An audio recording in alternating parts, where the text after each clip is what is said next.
Alright, so if you're wondering how to create an account on Scribd, yeah, it's actually really simple, and I'll walk you through everything step by step so you don't get confused.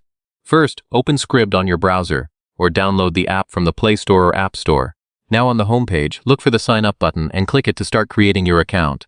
You'll see different options like email, Google, or Facebook. Just pick whatever is easiest for you. If you choose email, enter your name, email address, and create a strong password. Keep it something you can remember. Next, go to your email inbox and click the verification link to activate your account.